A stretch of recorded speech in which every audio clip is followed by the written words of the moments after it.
I'm the cassette tape Steve Jobs listened to alone in his basement, Apple's beginnings.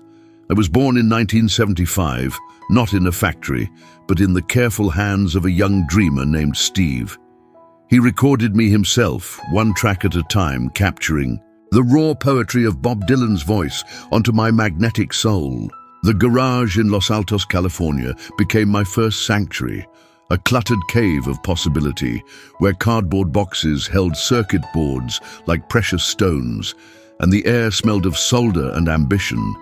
Steve would hold me gently, inserting me into his Sony boombox with the reverence of a monk handling sacred texts. When Dylan's harmonica began to wail, Steve's eyes would close, and I could feel his mind expanding, reaching beyond the concrete walls of that suburban basement.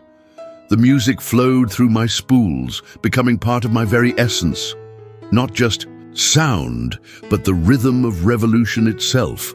Those early days, I witnessed late-night conversations between Steve and his friend Woz, their voices mixing with my melodies as they sketched impossible dreams on napkins. The basement felt like a cocoon, where something magnificent was preparing to emerge. I became their soundtrack, the constant companion to their whispered conspiracies against convention. Sometimes, in the quiet moments between songs, I could sense the electricity in the air, not just from the scattered electronics, but from pure human potential. Steve would rewind me obsessively, as if my songs held secret codes he needed to decipher. And perhaps they did. Perhaps in Dylan's prophetic words about changing times, Steve heard the blueprint for a future that didn't yet exist. By 1976, the garage had transformed into something sacred. I watched Steve and Woz birth their first child, the Apple I computer, while my songs provided the rhythm for innovation. Steve would play me during their marathon assembly sessions, my familiar melodies keeping time as they hand-soldered each connection with surgical precision. "The times they are a-changin'," Dylan sang through my worn speakers, and I felt the truth of those words in every wire they connected. Steve's hands moved with purpose, guided by a vision only he could see clearly. He'd pause mid-solder, close, his eyes, and let my music wash over him before making crucial decisions that would ripple through history. I remember the day they sold their first computer. Steve held me afterward, running his thumb along my plastic spine while Dylan's voice filled the room. "We're not just selling computers," he whispered to my label. "We're selling the future."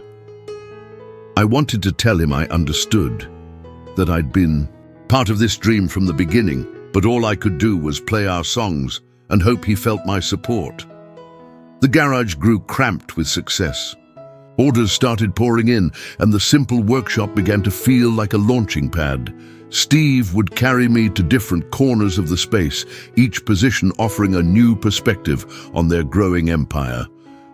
Through my plastic shell, I absorbed the energy of creation, the sweet exhaustion of founders who believed they could change the world. Spring 1977 brought a new address, 2863 Stevens Creek Boulevard in Cupertino. Our basement days were over, but I remained Steve's constant companion. The new Apple headquarters felt impossibly vast after our intimate garage, sterile white walls replacing our cozy chaos. Yet when Steve placed me on his desk in his corner office, I knew I was exactly where I belonged. This is where we created the Apple II. Though we might be presumptuous, I was simply the soundtrack to genius. Steve would work 17-hour days, subsisting on fruit and the occasional meditation break. During these intense sessions, he'd play me continuously, my songs becoming the rhythm of innovation. I watched him transition from garage tinkerer to business visionary, though the music kept him grounded in his original dreams.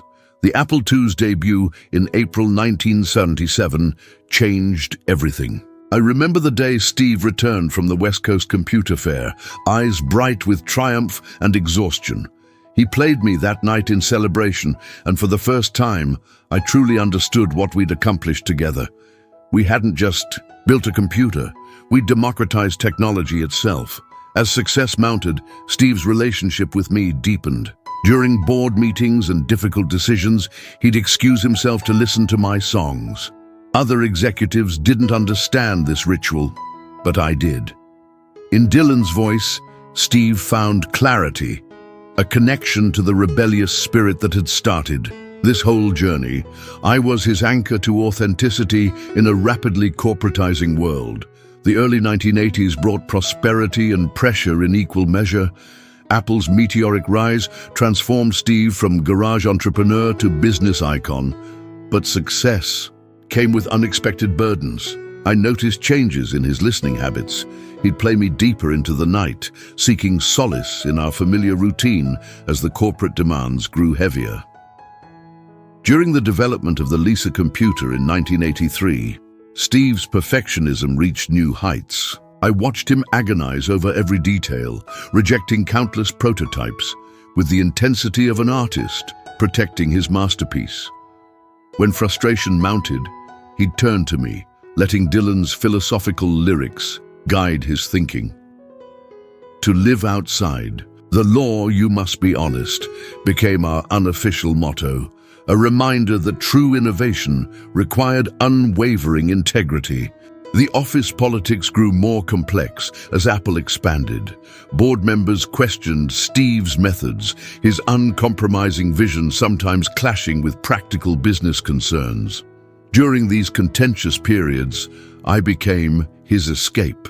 We'd retreat to his office after hours, the building empty except for security guards, and he'd play me while staring out at the Silicon Valley lights below.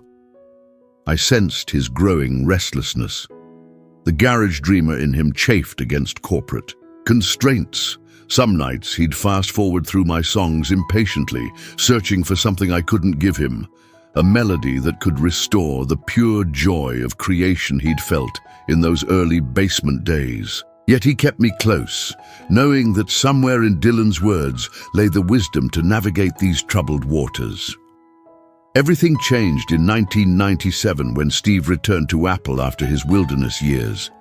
The company he'd co-founded teetered on the brink of bankruptcy, and the same garage that had birthed the personal computer revolution seemed like a distant dream. But when he walked into his new old office and found me waiting in a box of personal effects, something shifted. He was older now, weathered by his experiences at Next and Pixar, but when he placed me in that familiar boombox, time collapsed. Dylan's voice filled the room with the same prophetic power, and I watched Steve's face transform. The fire that had driven him to change the world still burned, perhaps brighter for having been tested. Those comeback years were our finest hour. Together, Steve streamlined Apple with surgical precision, cutting away the excess to reveal the elegant core beneath. During the development of the iMac, iPod, and iPhone, I provided the soundtrack to a second revolution. Each breakthrough came with Dylan's harmonica punctuation mark, a signature that had become Steve's creative ritual. I watched him present the first iPhone in January 2007, remembering the kid who'd once dreamed of putting computers in everyone's hands. Now he'd gone further. He'd put the future in their pockets. That night, he played me in celebration, and I felt the completion of a circle begun decades earlier in a suburban garage. We'd kept our promise to change the world.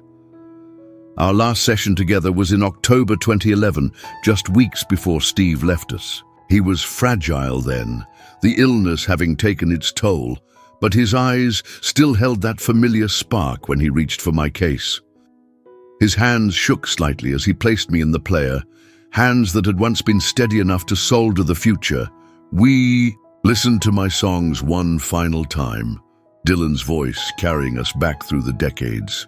I felt every memory we'd shared, the garage experiments, the breakthrough moments, the corporate battles, the triumphant returns. In that quiet room, surrounded by the innovations we'd witnessed together, time seemed suspended between past and future. Steve never said goodbye. We both knew this was the end of our journey together. As the final track faded, he simply smiled and closed his eyes, perhaps seeing once again that young dreamer who'd believed he could change the world. And we had. Through my worn magnetic tape flowed not just music but the soundtrack to a revolution that transformed how humanity connects, creates, and dreams. I remain in that same boombox now, my songs still recorded in magnetic memory. Occasionally, someone plays me and I share our story, how a simple cassette tape became witness to one of history's greatest transformations. In Dylan's eternal words about changing times, I found my purpose, to remind the world that every revolution begins with a dream, a dreamer, and perhaps, if they're lucky, a soundtrack to guide them home.